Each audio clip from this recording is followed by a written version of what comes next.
Okay, so today's Dhamma talk, I'll dedicate this talk to and the merits for this person, this brother Uri in Slovakia. He started the Yavori Meditation Center. Well, myself, Reverend Sujiva, Brother Visu, and also Brother Dasana also taught there. In fact, Brother Dasana was the first teacher to teach there. So it's a Vipassana center, and also other form of meditation. It's a nice place, really nice place. Hopefully, one day y'all can go there. Anyway, we come back to the talk. Now, tonight's talk, before we start, I think that you have to look at the chat area or in the Facebook that I hope that you all can able to download the file on tonight's Dhamma talk, because it's quite the chapter on the sutta is quite a long sutta. So then that time you all can able to read it after the talks or some other time. So on Monday,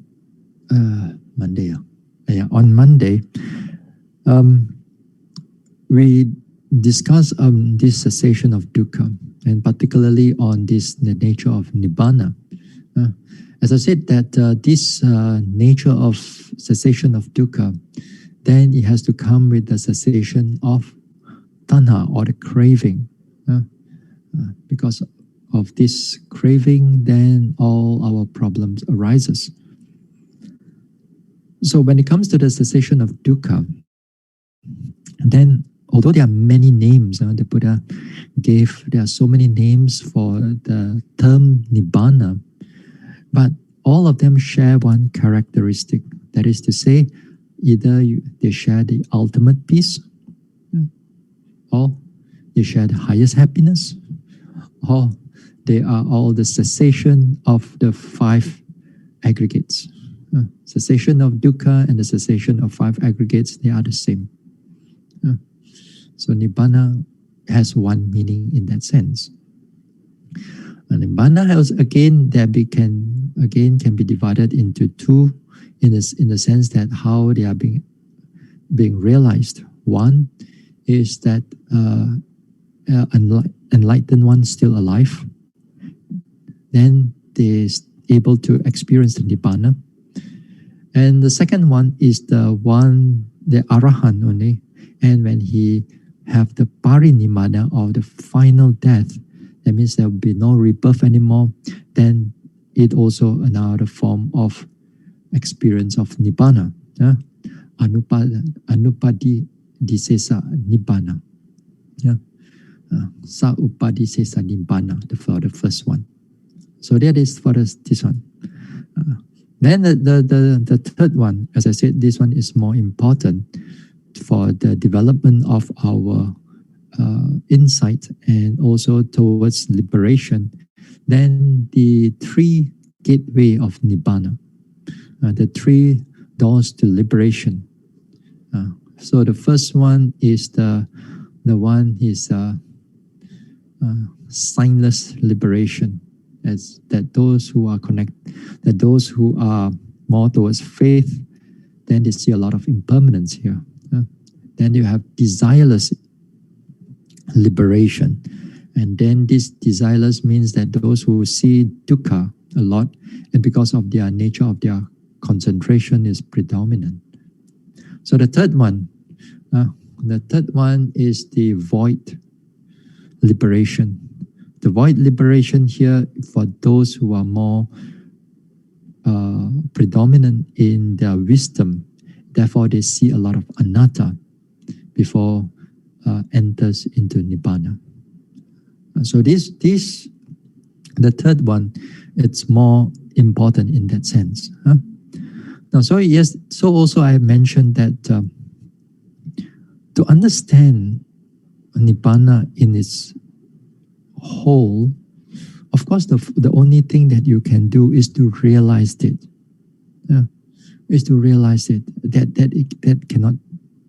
No, you cannot do anything about it. You have to realize it in order to discuss the nature of Nibbana further. But it's also equally important that we can able to understand how Nibbana, how to develop, what are the experiences that we have to go through before Nibbana.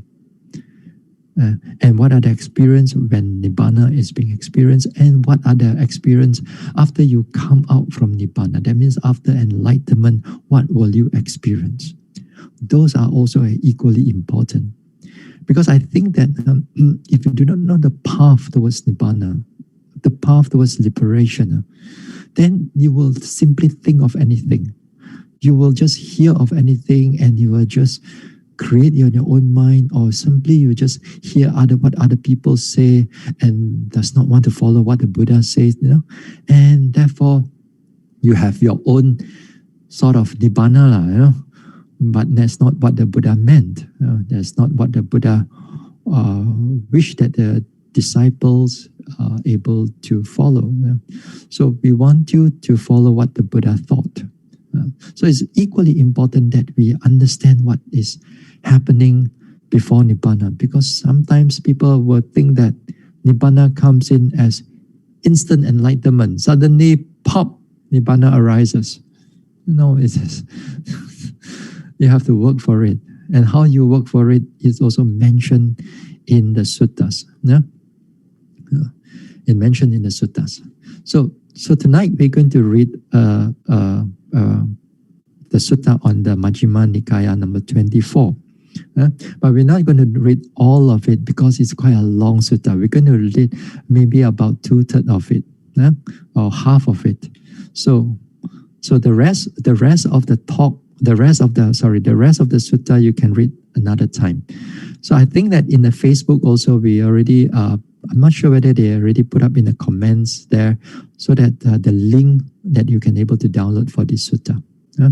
Hopefully it's there, but I can't see right now. Anyway, we're going to go into a screen sharing right now. Hold on. We're going to go into screen sharing right now. Hold on. Okay. All right. Okay, hold on. Okay.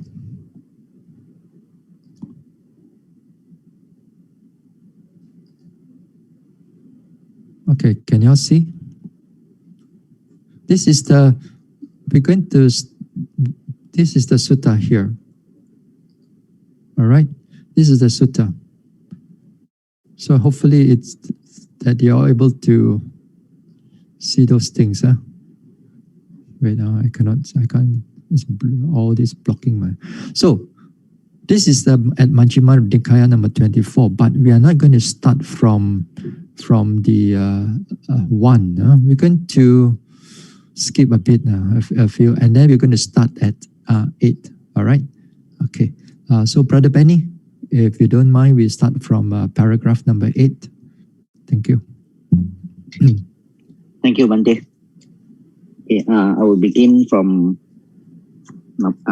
part 8, number 8. Okay.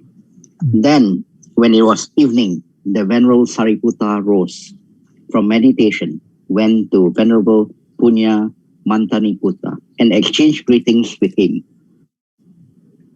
When this courteous, amiable talk was finished, he sat down at one side and said to the Venerable Punya Mantaniputta, "Is the holy life live under our blessed one, friend?" "Yes, friend." "But friend, is it for the sake of purification of virtue that the holy life is lived under the blessed one?" "No, friend." "Then, is it for the sake of purification of mind that the holy life is lived under the blessed one?" "No, friend." "Then, is it for the sake of purification of view that the holy life is lived under the blessed one?" "No, friend." "Then, is it for the sake of purification by overcoming doubt that the holy life is lived under the Blessed One? No, friend. Then, is it for the sake of purification by knowledge and vision of what is the path and what is not the path that the holy life is lived under the Blessed One? No, friend. Then, is it for the sake of purification by knowledge and vision of the way that the holy life is lived under the Blessed One? No, friend. Then, is it for the sake of purification by knowledge and vision that the holy life is lived under the Blessed One? No, friend. Friend, when asked, but friend, is it for the sake of purification of virtue that the holy life is lived under the Blessed One? You replied, no, friend.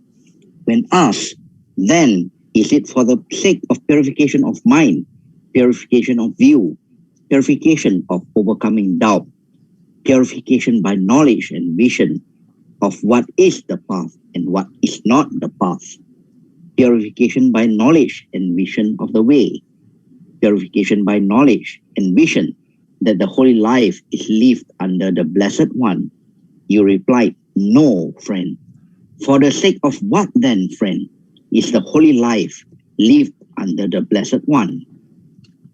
Friend, it is for the sake of final Nibbana without clinging that the holy life is lived under the Blessed One. But friend, is purification of virtue final Nibbana without clinging? No, friend. Then is purification of mind final Nibbana without clinging? No, friend. Then is purification of view final Nibbana without clinging? No, friend. Then is purification by overcoming doubt final Nibbana without clinging? No, friend. Then is purification by knowledge and vision of what is the path and what is not the path final Nibbana without clinging? No, friend. Then is purification by knowledge and vision of the way final Nibbana without clinging? No, friend. Then is purification by knowledge and vision final Nibbana without clinging? No, friend. But friend, is final Nibbana without clinging to be attained without these states? No, friend. When asked, but friend, is purification of virtue final Nibbana without clinging? You replied, no, friend. When asked, then is purification of mind, purification of view, purification by overcoming doubt, purification by knowledge and vision of what is the path and what is not the path, purification by knowledge and vision of the way, purification by knowledge and vision, final Nibbana without clinging? You replied, no, friend. And when asked, but friend, is final Nibbana without clinging to be attained without these states? You replied, no, friend. But how, friend, should the meaning of these statements be regarded? Friend, if the Blessed One had described purification of virtue as final Nibbana without clinging, he would have described what is still accompanied by clinging as final Nibbana without clinging. If the Blessed One had described purification of mind, purification of view, purification by overcoming doubt, purification by knowledge and vision of what is a path and what is not the path, purification by knowledge and vision of the way, purification by knowledge and vision as final Nibbana without clinging, he would have described what is still accompanied by clinging as final Nibbana without clinging. And if final Nibbana without clinging were to be attained without these states, then an ordinary person would have attained final Nibbana, for an ordinary person is without these states. As to that, friend, I shall give you a simile, for some wise men understand the meaning of a statement by means of a simile. Suppose that King Pasenadi of Kosala, while living at Savatthi, had some urgent business to settle at Saketa, and that between Savatthi and Saketa, 7 relay chariots were kept ready for him. Then King Pasenadi of Kosala, leaving Savatthi, through the inner palace door, would mount the first relay chariot, and by means of the first relay chariot, he would arrive at the second relay chariot. Then he would dismount from the first chariot and mount the second chariot. And by means of the second chariot, he would arrive at the third chariot. By means of the third chariot, he would arrive at the fourth chariot. By means of the fourth chariot, he would arrive at the fifth chariot. By means of the fifth chariot, he would arrive at the sixth chariot. By means of the sixth chariot, he would arrive at the seventh chariot. And by means of the seventh chariot, he would arrive at the inner palace door in Saketa. Then when he had come to the inner palace door, his friends and acquaintances, his kinsmen and relatives would ask him, "Sire, did you come from Savatthi to the inner palace door in Saketa by means of this relay chariot?" How then should King Pasenadi of Kosala answer in order to answer correctly? In order to answer correctly, friend, he should answer thus: "Here, while living at Savatthi, I had some urgent business to settle at Saketa, and between Savatthi and Saketa, 7 relay chariots were kept ready for me. Then, leaving Savatthi through the inner palace chariot, I mounted the first relay chariot, and by means of the first relay chariot, I arrived at the second relay chariot. Then I dismounted from the first chariot and mounted the second chariot, and by means of the second chariot, I arrived at the third, fourth, fifth, sixth, seventh chariot, and by means of the seventh chariot, I arrived at the inner palace door in Saketa." In order to answer correctly, he should answer thus. So too, friend, purification of virtue is for the sake of reaching purification of mind. Purification of mind is for the sake of reaching purification of view. Purification of view is for the sake of reaching purification by overcoming doubt. Purification by overcoming doubt is for the sake of reaching purification by knowledge and vision of what is the path and what is not the path. Purification by knowledge and vision of what is the path and what is not the path is for the sake of reaching purification by knowledge and vision of the way.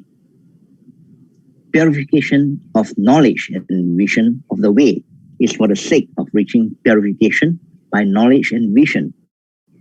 Purification by knowledge and vision for the sake of reaching final Nibbana without clinging. It is for the sake of final Nibbana without clinging that the holy life is lived under the Blessed One. When this was said, the Venerable Sariputta asked the Venerable Punya Mantaniputta, "What is the Venerable One's name, and how do his companions in the holy life know the Venerable One?" "My name is Punya, friend, and my companions in the holy life know me as Mantaniputta." It is wonderful, friend. It is marvelous.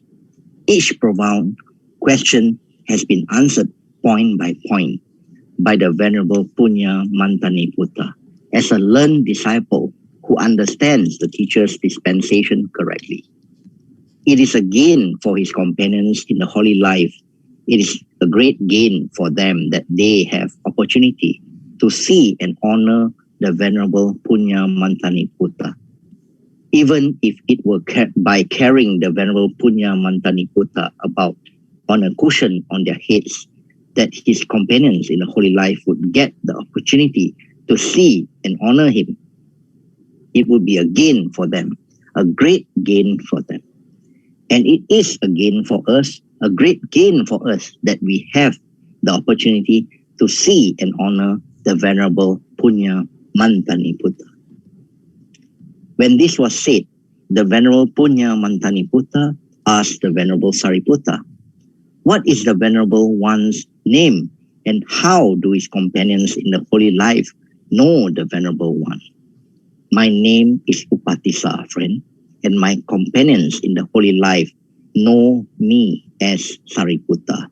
"Indeed, friend, we did not know that we were talking with the Venerable Sariputta, the disciple who is like the teacher himself, the Venerable Sariputta. We should not have said so much. It is wonderful, friend. It is marvelous. Each profound question has been posed point by point by the Venerable Sariputta as a learned disciple who understands the teacher's dispensation correctly. It is a gain for his companions in the holy life. It is a great gain for them that they have the opportunity to see and honor the Venerable Sariputta, about on a cushion on their heads, that his companions in the holy life would get the opportunity to see and honor him. It would be a gain for us, a great gain for us, that we have the opportunity to see and honor the Venerable Sariputta. Thus, it was that these two great beings rejoiced in each other's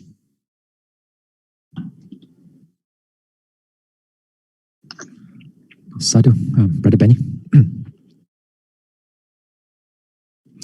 Now, this topic, this sutta, it's a really important sutta because it is a roadmap to Nibbana. It's a roadmap. If you can understand it, that's the problem. A lot of us cannot able to understand what is going on. Now, the gist of the talk, the gist of the whole thing here, it lies in the paragraph number 15. Paragraph 15, it's the whole meaning of how the whole development or whole experiences of whatever that you are doing and experiencing, and how the development will take place, what are the purification will take place until Nibbana is realized. But the thing is that a lot of us do not understand what is really going on, do not understand what is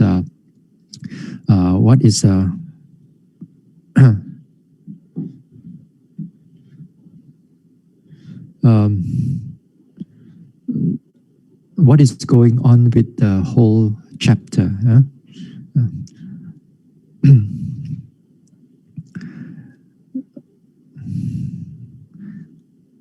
Now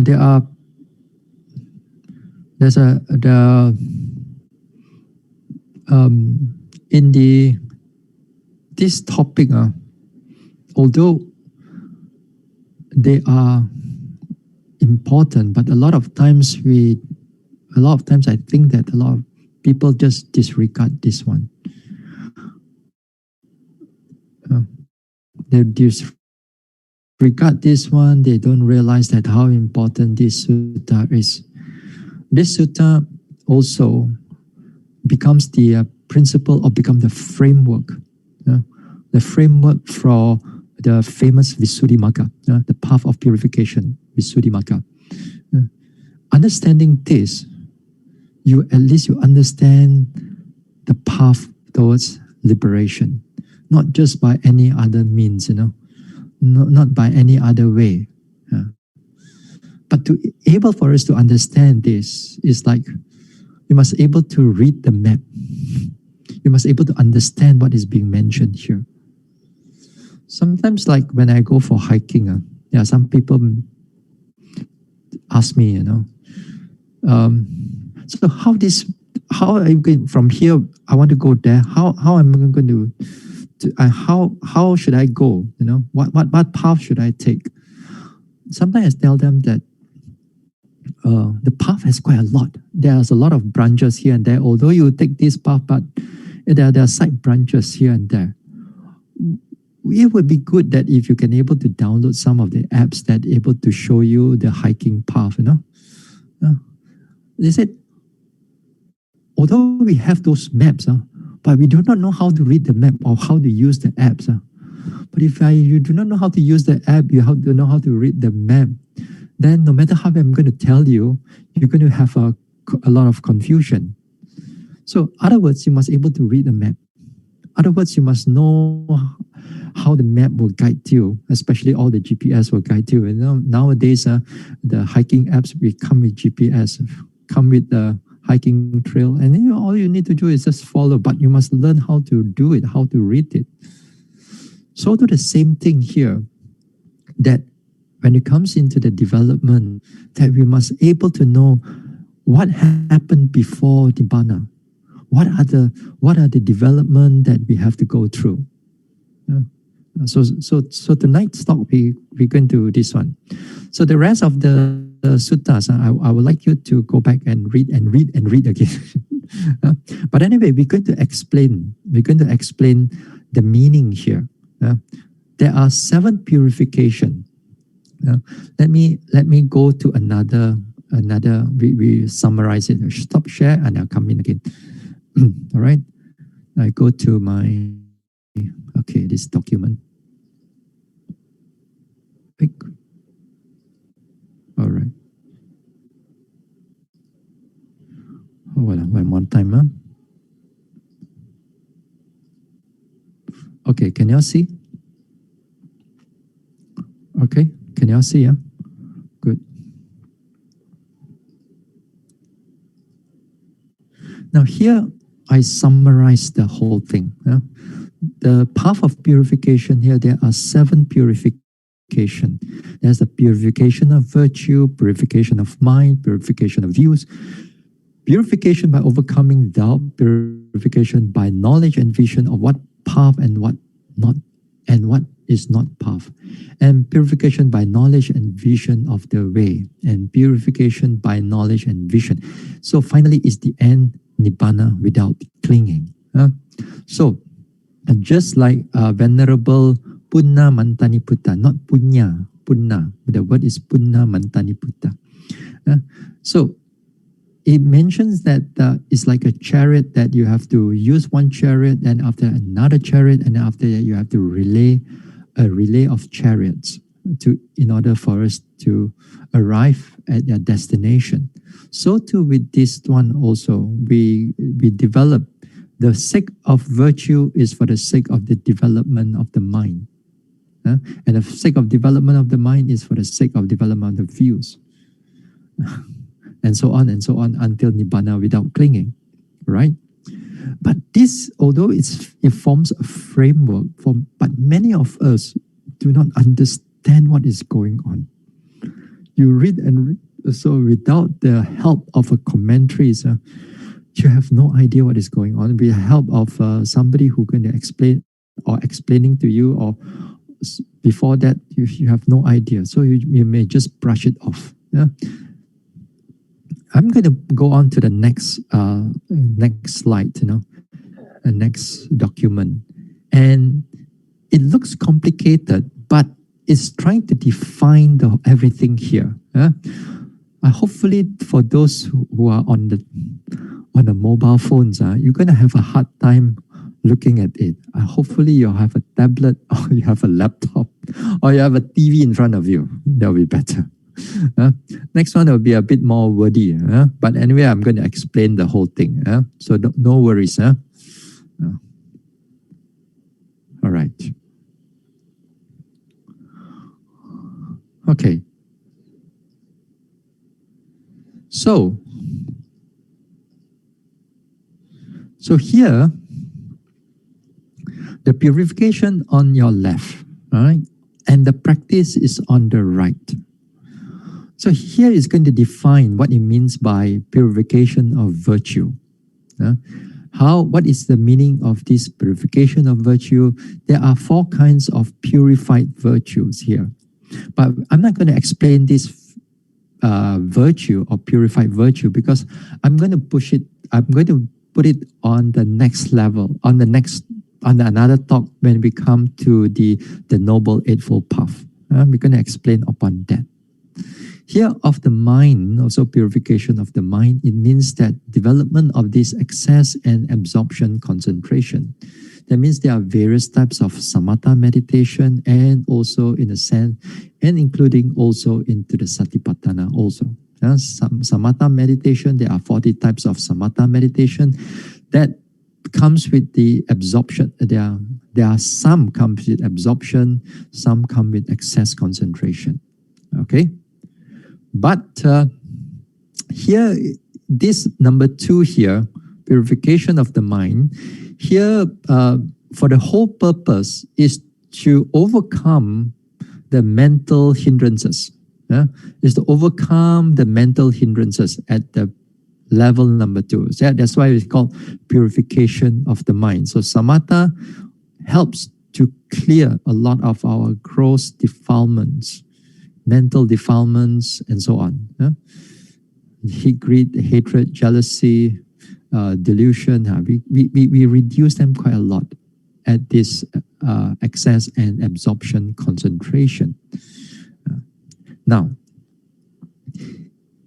purification of view, here, that one, it begins the path of vipassana already. From purification of view starts on all the way to 7th. This one belongs to vipassana, satipatthana vipassana. It does not belong to samatha. Samatha doesn't give you this type of knowledge. Samatha give you jhana, samatha give you some psychic power, and so on. But we are not into that path. We are into the path where we're going to realize nibbana, right? Now, in the purification of view from here onwards, then you can see that under the practice again, there's 1, 2, 3, 4, 4A, 4B, 5, 6, 7, 8, 9, 10 until 16. Here is the 16 insight knowledge. All right. Here's the 16 insight knowledge that it's being mentioned, and it's quite, especially if you are in vipassana, then this 16 insight knowledge is like every now and then yogis or teachers will talk about it.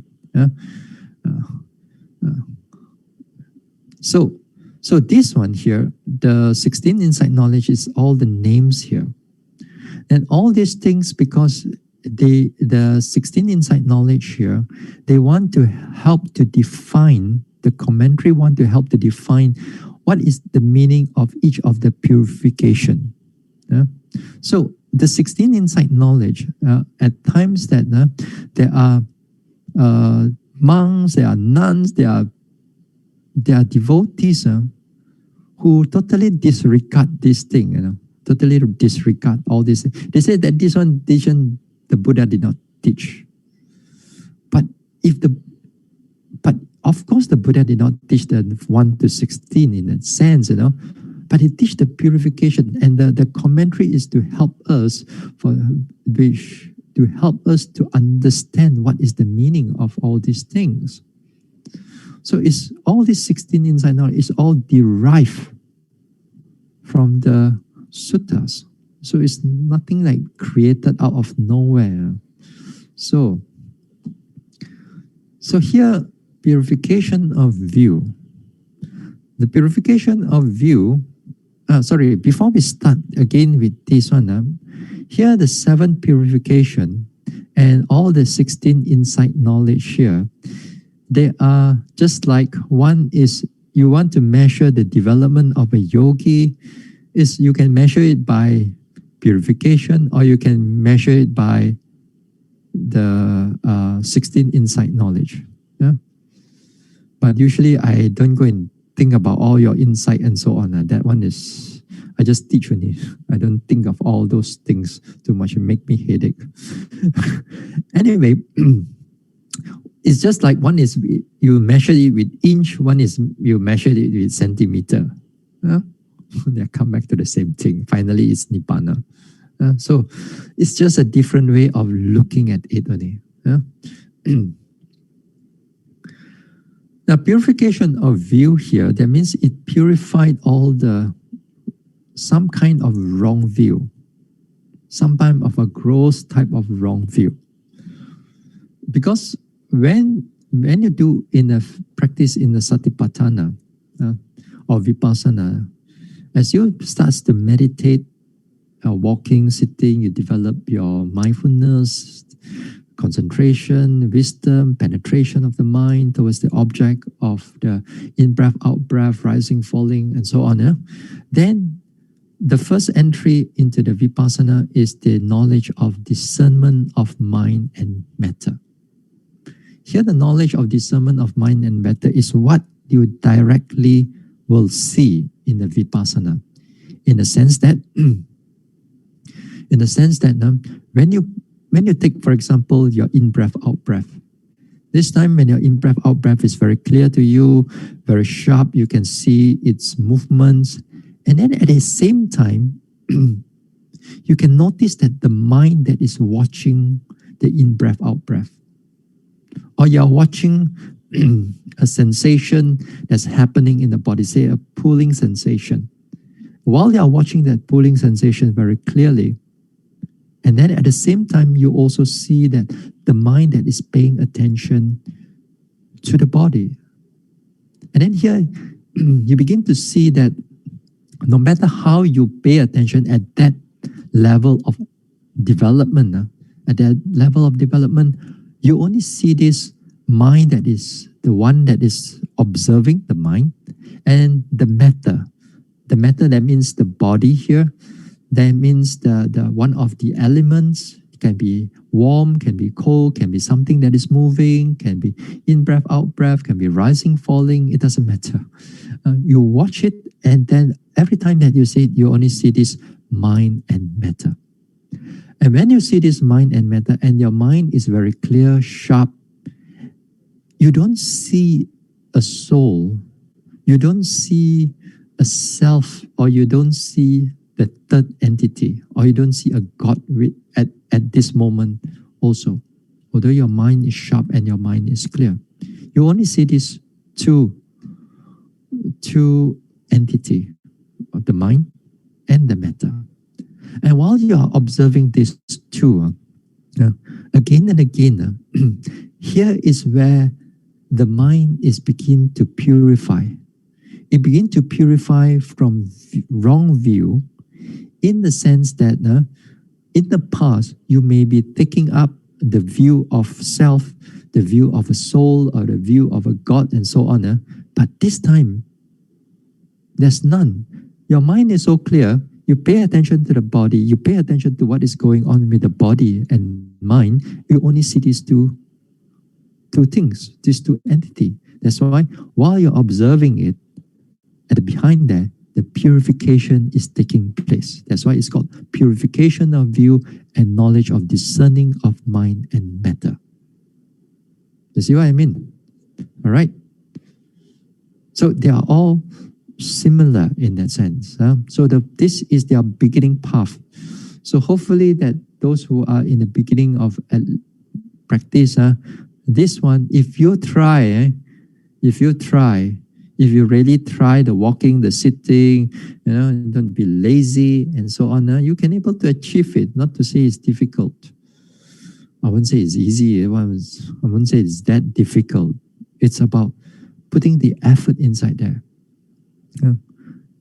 So all these 16 insight knowledge, you will see them. All this purification or it's all this knowledge, you will see them along the way. But it's not easy for us to define them. And also when you actually develop, it's not like a stairs, like one step, with a very clear step.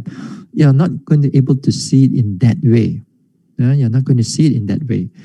Everything is more like a gradual development. It's a very gradual path. Sometimes the gradualness is almost so flat, as if like you think that you are not progressing anything. So a lot of things is happening. But here is when you are experiencing something. All this knowledge means how you experience your nature of your body and mind. So the first insight is that you're able to discern the mind and matter, and you don't see the third entity. Therefore, behind it, the purification of view or purification of wrong view is already taking place. That's why it's called the purification of view here. Actually, the bracket there, wrong view, not just view, wrong view.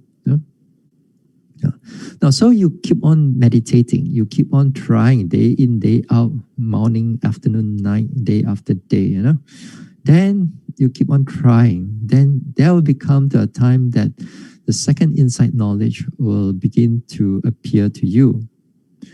Now again, when it appears to you, it's called the knowledge of discernment of condition. Sometimes they use the word knowledge of conditions. It's perfectly all right. Pachaya parikahanyana. So, to seeing the nature of condition here, what conditions are we seeing here? Now, in the Visuddhimagga, they talk about 12 dependent origination. You have to see your past life, future lives, and all that thing. Some teachers says you must.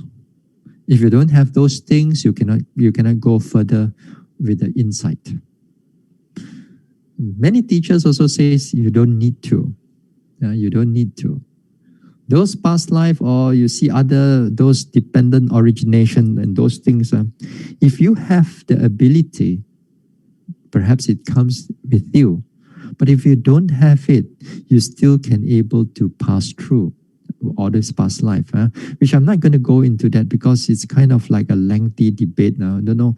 After that, I'm right, that he is wrong, that they are right, and I'm wrong, and all that thing. Don't need to go in. But what I can say to you is that you need to see conditions. You need to see conditions in the sense of now, because you see this mind and matter. And you take note, for example, like you take a note of this rising and falling. And earlier on, when you take note of this rising and falling, you know that the mind that is knowing the rising and falling. So now the discernment on condition is that he begins to see how this mind and matter are interacting with each other. How they are interacting with each other. Therefore, you begin to see one causing another thing to arise. Say this time you take a rising and falling. For a simple thing, sometimes you begin to see the mind arises first, then only the rising take place. Or the mind, you see a mind that arises at the beginning of it, then you see the in-breath that's taking place. And the mind that is coming out, then the out-breath is taking place, or the falling is taking place. You begin to see the mind coming, then followed by the matter. Just now, earlier part, when the development part, you only see mind and matter, you don't see how we interact. But now you see how we interact. You see the mind arises, breath arises. You see the mind arises, breath disappear, or breath in or out, Or sometimes people will see when they are doing walking meditation, when they don't notice the mind arises, then only the movement can start walking. Only the right step, left step, right step, left step can start. Or the lifting, pushing, dropping can start. Without that intention, without that mind, they cannot able to see what is going on. So here they begin to see the nature of the intention.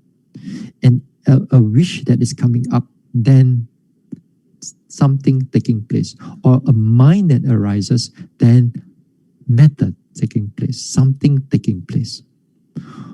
It can be the interaction can be mind and matter, or the interaction can be mind and mind.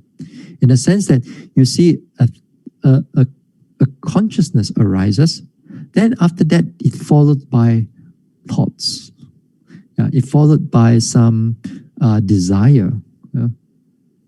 But clearly you notice that there's a thought that arises. There's a consciousness that arises first before the next thing happens.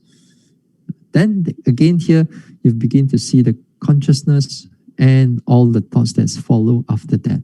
Cause, effect, cause, effect, cause, effect. So you will see a lot of this nature of this cause and effect. And at this time also, the understanding of karma that we learn so much here, now you begin to see them as they are. Conditioning, not in the sense that karma in the sense of this life and next life, but karma that happening here, what is happening after that. Cause and effect. Sometimes they call it conditioning. So that's why you call it the knowledge of discernment of conditions. So you can see it many ways. As the mind becomes more sharper, as the mind becomes more penetrative, then the discernment of conditions here, that you can able to penetrate even more deeper, in the sense that every movement of your hand, it proceeded by that mind. For example, you think that your hand is just moving in this way, You think that your hand is just moving in one. No, there's a lot of mind moments are there, thoughts are there, or consciousness that arises, and then it moves a little bit of the hands. And then in between there, consciousness arises, and then only hands move a little bit again, and then consciousness, hand move, consciousness, hand move. Then, although you may see this is one smooth movement, but when you are actually meditating at that level, you notice that while the hand is moving, it's like a jagged. While it jagged in that sense, or it comes in as one stage, and each and every stage preceded by the consciousness. Then you see how this consciousness and mind is interacting so deeply. And while you are looking at it here, again and again, or sometimes some yogis, they even can to see it in the sense that while they are doing the walking, as they notice the whole lifting, just before the lifting, they notice the intention, or they notice the thought or the consciousness arises, and then only the legs move. Then when it moved right to the top there, and it wants to go into pushing, before the pushing takes place, the thought or the mind arises, or the intention arises, then only the leg starts going forward. Then before it drops, then again the intention or the mind again before the legs, the feet goes stepping on the floor. And then later part, within the single movement, they begin to see many movements within that lifting. And then each and every tiny movement comes with the thought and the consciousness. And you begin to see how deep that conditioning are taking place when the mind is sharp and clear. So when you are looking at those things, when you are observing at those things, then it's called the knowledge of discernment of conditioning. And when you are seeing it also, it's also by called overcoming doubt, purification by overcoming doubt, in the sense that what doubt are you overcoming here? Here, overcoming the doubt here is that the God aspect or the soul thing or the person or the Almighty that is make fatalism, the word is that sometimes people believe in the Almighty, or some gods is the God is the one who make me do this, God is the one is make me do that, the universal consciousness is the one who create me, and so on. You got all kinds of wrong notion. All those notion is all cleared at this moment of time. You only see that all this movement is not caused by all this God or all this Almighty or all this external thing. It's just only the mind condition the body, or the mind condition the mind. All you see this is all those things, because therefore all the doubt about the God, the doubt about this one is all overcome at this moment of time. So this is called purification by overcoming doubt. Yeah. Now I begin to see things more clearly, right? That's why the practice under the 16 insight knowledge is try to explain the purification. And this one also, the yogi will see them quite a lot.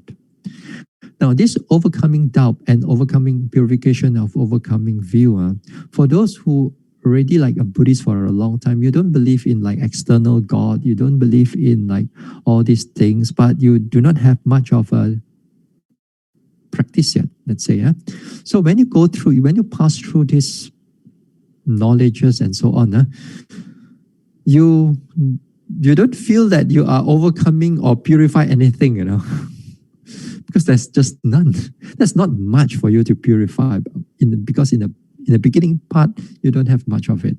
But for some people, for some people who believe in that, for strong attachment, if they happen to practice, then it can be quite shocking for them, because when the mind is even more sharper, even more clearer, they cannot find a God, they cannot find a consciousness, they cannot find the external consciousness, they cannot find all this controller or whatever they want to call it, you know.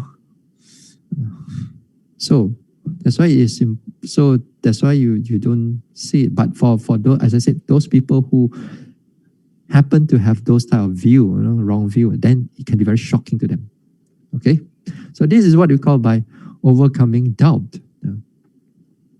The third one, the knowledge of comprehension here. Comprehension here is not under purification by overcoming doubt.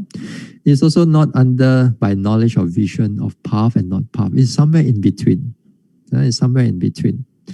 Knowledge of comprehension here, it means that when you begin to see the knowledge, you see all this conditioning, then as you keep on meditating, and you're going to show you in many ways, then you will begin to comprehend. That means you begin to see your objects of your mind, body objects. You begin to comprehend into, you know, for the sake of study, for the sake of, you're going to comprehend them into three different parts. In the sense that you're going to see them as anicca, you're going to see them as dukkha, and you're going to see them anatta. Anicca, dukkha, anatta. That's the beginning part of it, you know, the beginning part of anicca, dukkha, anatta. It's not really the full part of it yet. But the knowledge of comprehension, that means you comprehend that particular object at that moment of time. You watch them. While you're watching them, they show you what? A lot of pain, a lot of unpleasantness, a lot of everything. Everything that is unpleasant at that moment of time. At that time, you comprehend those objects as dukkha. Okay. On another time, at that particular level also, you may comprehend as impermanent.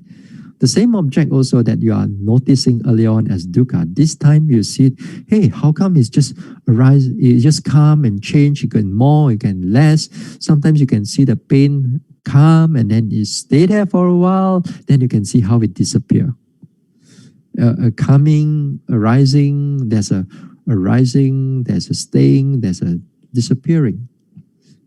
In the earlier part, in the knowledge of mind and matter and knowledge of condition, you don't see how they begin, how they sustain, and how they disappear. You only see that when they are, like, for example, in the first knowledge, you will see a lot of pain, but you only see that when it's already there already. It's already there. You don't see how actually it begins. But at the third knowledge of comprehension, you actually see how it begins, how it stays for a while, and actually you see how the pain ends. But of course, another pain comes up. And it's quite interesting. But your mind is not affected by it so much. Although there's a lot of changes happening right now, you are not affected by it. You can able to observe it. So this time, you comprehend the object as in the sense of impermanent. And sometimes when you watch this rising and falling and all these experiences, in breath, out breath, and so on, then at that time you notice that this in breath, out breath He can go into like different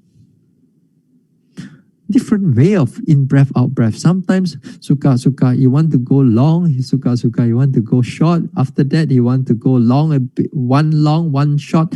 After that, he want 2 long, 3 short. He wants to go around a little bit. Sometimes he stop a little bit. Sometimes he wants to start a little bit. You have no control of it. He wants to do whatever he wants to do. At that time, you see it as anatta.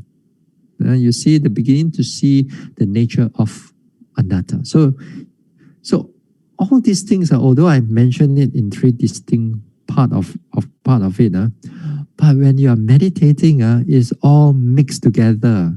You don't even have time to go and think, hey, this is anatta bo. No, you weren't able to understand. You weren't able to see it as whether this is anatta or dukkha and so on. No, you will see it as it is. Don't even have to think about it also. You don't have to think about it. All you need to do is your mind and able to see them as they are. All right? So this is what we call knowledge of comprehension.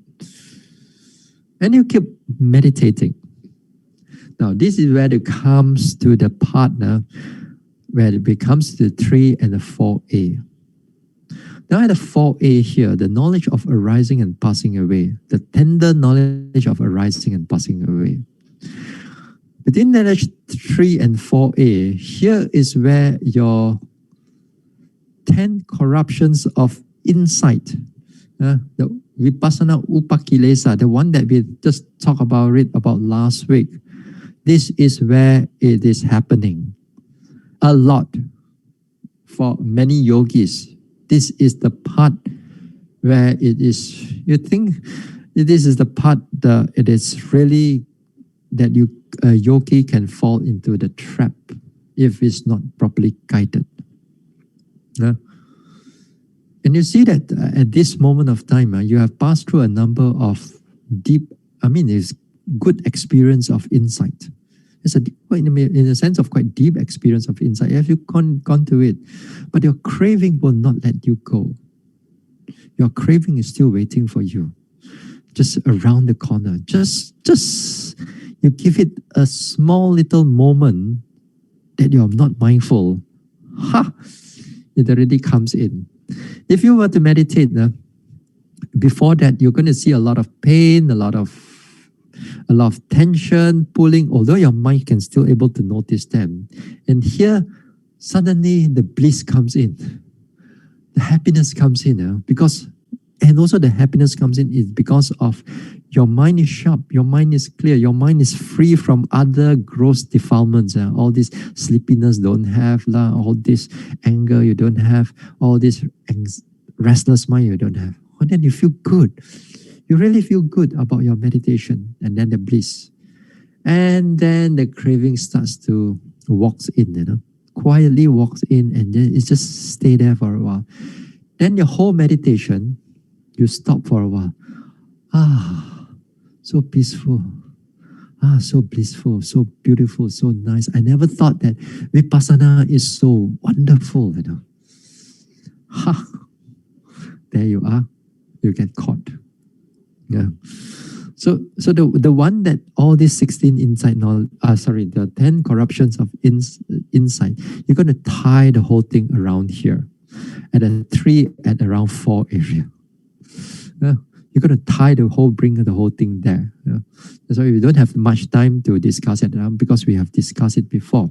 Somebody was asking me, Bhante, how come you only mentioned 1 to 9, you didn't mention about 10? In the comments in the Facebook, But just to reply to you, we mentioned it. The number 10 is connected to number 1 to number 9 if you are not careful. So we don't have to mention again on the number 10, right? So they thought that I have not finished the 10 corruptions of insight. We covered it everything. So don't worry. So here I want to the corruptions of insight is coming here. And I said that these corruptions for each and every yogi can be very different. Some of you may have this peaceful tranquility, the mind is so quiet, then you get attached to it. That's one type of, or you have sit down there and then all the lights become very clear. If you're not careful, you can attach to it. And then although at this moment of time you can able to meditate, you don't have sleepiness, your walking is very good, your sitting is very good, your energy is in a way is quite balanced, then you think that you are a great yogi, you think that you're a wonderful yogi, you think that you're a better yogi than the next yogi that's sitting beside you. Then again all your conceit arises. Yeah. So at this stage also, if you are again not careful, without teacher's guidance, you can go into wrong view, thinking that this lights or this happiness is all nibbana. This is one of the part where this gets the 10 corruptions of insight gets optimum. But it can happen at the first and second two, It doesn't mean that it cannot happen. But it's most at the optimum at the third and the fourth there. So, you see, as much as you want to purify your mind, you're still, the cravings start coming in. All right? So let's say you meditate already. Then the happiness comes in. Then you hear, Bhante Gavesi says, be careful. Don't go and attach to it. Okay. You sit there, you think, okay, not happy. Don't fall into it. Don't fall into it. Don't get attached. Sometimes you have to tell yourself, just tell yourself, don't fall into it, because just not will do. Happy, tranquil. And all the lights come in, or all the images comes in, or all comes with the faith one, and then you're not just seeing, just not happy, not just conceit, just not. Don't go and fall into their trap. When you note them, exactly because you note them, then it comes to the fifth purification, by knowledge and vision of what path and what is not path. Here you begin to understand that if you don't note them, if you don't pay attention to the object, then if it's a happiness, if the craving is there, it will bring you into a wrong path. And if you're mindful, if you notice the happiness, or you notice the joy that arises, or you begin to notice your objects again, then you go on to a right path. That's why you call the knowledge of vision of what is path and what is not path. Once you're able to understand that these corruptions are not, this craving, attachment, wait. The attachment to this happiness, lights, and so on, these are not the actual object. These are not the actual object. Therefore, you come back again to rising, falling, come back again to the in-breath, out-breath, come back again to the pain, and so on, and you keep noticing that. And if you can able to do that again and again, then you come to the knowledge of vision of what is path and what is not path, because now you can differentiate. You don't fall into the traps. Then you come into the right way. Okay? Now, before we go to the last one, 4B, at the end of the 4B, the 4B here, it means that it's still the knowledge of arising and passing away at the mature level. It means that when you turn the mind and begin to notice again the mind and matter, and you see how they change, this time you see them change in a quite a fast manner. All the form and shape of your rising, falling, or in breath, out breath, it does not become clear to you. All you see at this moment is just, as the words say, arising and passing away. If you put your attention to the pain, it's just arising and passing away. Again and again and again, incessant. It cannot stop. And you notice the breath again and again and again and again. It's arising and passing away. There's no like coming out, going in, coming out, going in. It's just arising and passing away, arising and passing away. Only if you again you pay attention to the pain here. Again, it shows you the same characteristic of arising and passing away. Any object that your mind pays attention to is only arising and passing away. Now, if you're able to see that, then knowledge or vision of the way. Now that's not path you know already. Now you are on the way to Nibbana. So the moment you're able to see this arising and passing away, that is where you begin to see the deep impermanence, the deep type of anicca, the real anicca, the proper anicca. So we're going to talk about that. We're going to stop until the knowledge of vision, by the way, and then we're going to begin to talk about 4 to 12 after Chinese New Year. Hopefully you all remember. Or if you cannot, you listen again before you start off with this, because here from the 4 to 12 and 13 and so on, you're going to talk about the deep impermanence, the deep dukkha, and the deep anatta. How this anicca, dukkha, anatta will change your whole deep perception to bring you into realization of Nibbana. All right? So that will be on the next talk. On Tuesday next week, on Tuesday, not on Monday, but on Tuesday next week, Tuesday, Thursday, and Saturday. Okay, that's all for tonight. Okay. All right.